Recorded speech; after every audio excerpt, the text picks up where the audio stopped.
જય હિન્દ, જય ભારત। સ્વાગત છે તમારું ગુજરાત સરકારી હબ ચેનલ પર। જેડીએસ ગ્રામીણ ડાક સેવકના એપ્લિકેશન ફોર્મ ભરાવાના શરૂ થઈ ચૂક્યા છે। ઘણા લોકોને ફોટો એન્ડ સિગ્નેચર અપલોડ કરવામાં ઘણી જ પ્રોબ્લેમ આવે છે। આથી આપણે આજના વિડીયોમાં એવી એક ટ્રીકની વાત કરીશું જેમાં ફોટો એન્ડ સિગ્નેચર ફક્ત 1 મિનિટની અંદર તમે રીસાઇઝ કરીને આસાનીથી અપલોડ કરી શકો છો। કોઈ પણ તમને પ્રોબ્લેમ આવશે નહીં। વિડીયોમાં આગળ વધીએ તે પહેલાં જો તમે અમારી ચેનલ ગુજરાત સરકારી હબ ઉપર નવા આવ્યા હોવ તો ચેનલને જરૂરથી સબસ્ક્રાઈબ કરી લેજો। સાથે જ અમારી ઇન્સ્ટાગ્રામ આઈડીને પણ ફોલો કરવાનું ભૂલશો નહીં અને અમારા વોટ્સઅપ ગ્રુપમાં જોડાવા માટે પણ બાયોમાં લિંક આપી છે, ત્યાં ક્લિક કરીને વોટ્સઅપ ગ્રુપમાં પણ જોડાઈ શકો છો। સૌપ્રથમ આપણે વાત કરીએ કે જીડીએસમાં ફોટો એન્ડ સિગ્નેચરમાં બેકગ્રાઉન્ડ વ્હાઇટ માંગ્યું છે। આથી જો તમારા પાસપોર્ટ સાઇઝના ફોટામાં એન્ડ સિગ્નેચરમાં બેકગ્રાઉન્ડ વ્હાઇટ નથી તો સૌપ્રથમ આપણે ગૂગલમાં જઈને તમે મોબાઈલ થ્રુ જ આ કરી શકો છો। ગૂગલમાં જઈને ફોટો એન્ડ બેકગ્રાઉન્ડ રિમૂવ તમે ટાઈપ કરશો એટલે આ રીતની એક વેબસાઇટ આવશે। ત્યાં ક્લિક કરીને ફર્સ્ટ લિંક ઉપર તમારે તમારો ફોટો અપલોડ કરવાનો રહેશે। ત્યારે તમારે બેકગ્રાઉન્ડ જે છે ત્યાં કલર ચૂઝ કરીને વ્હાઇટ કરવાનું રહેશે। આ રીતે તમારે સિગ્નેચર પણ કરી લેવાની રહેશે। ફોટો એન્ડ સિગ્નેચરમાં વ્હાઇટ બેકગ્રાઉન્ડ કરીને તમારે ડાઉનલોડ કરી લેવાનું રહેશે। ત્યારબાદ ફરીથી આપણે ગૂગલમાં જઈને સેલ્ફ અટેસ્ટેડ ફોટો આ સર્ચ કરશો ગૂગલમાં એટલે તમારી સામે આ રીતની એક વેબસાઇટ આવી જશે। ત્યાં ફર્સ્ટ લિંક ઉપર તમારે ક્લિક કરવાનું રહેશે। અહીંયા ક્લિક કરતાની સાથે તમને અલગ અલગ અહીંયા ક્રાઇટેરિયા મળી રહેશે। Attested signature, name and date, resize image, ત્યારબાદ રીસાઇઝ સિગ્નેચર્સ, આ રીતે અલગ અલગ તમને દરેક વસ્તુ તમને અહીંયા જોવા મળી રહેશે।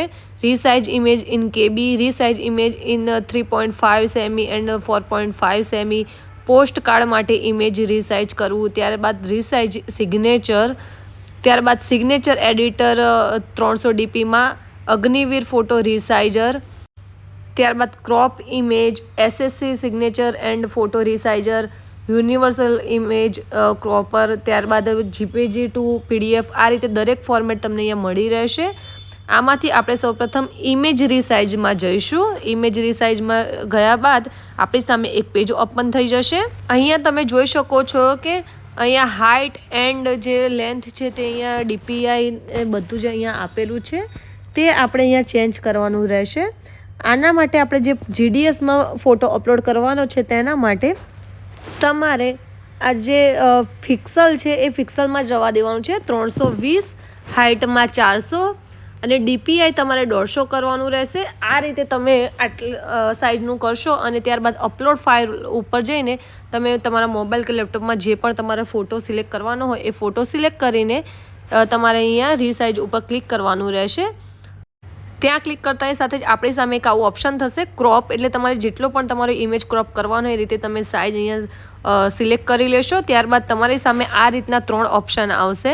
ડાઉનલોડ 10 થી 30 KB, ડાઉનલોડ 30 થી 50 KB અને ડાઉનલોડ કસ્ટમ સાઇઝ।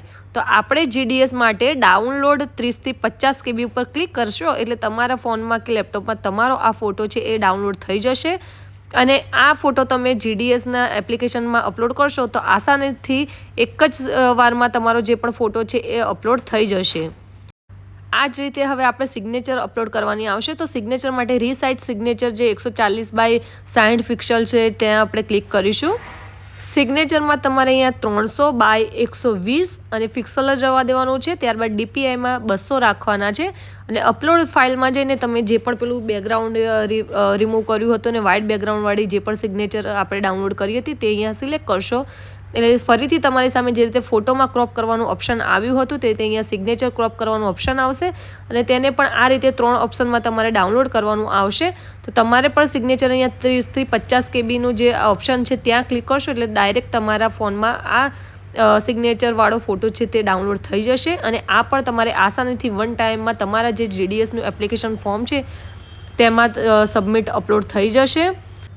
તો આ રીતે તમે આસાનીથી જીડીએસ એપ્લિકેશનમાં ફોટો એન્ડ સિગ્નેચર અપલોડ કરી શકો છો। આમાં તમને કોઈ પણ પ્રોબ્લેમ નહીં આવે। તમારે ફક્ત ને ફક્ત તમારો ફોટો એન્ડ સિગ્નેચર વ્હાઇટ બેકગ્રાઉન્ડમાં હોવું જરૂરી છે અને અહીંયા તમને ઓટોમેટિક સાઇઝ તમારું ડાઉનલોડ થઈ જશે।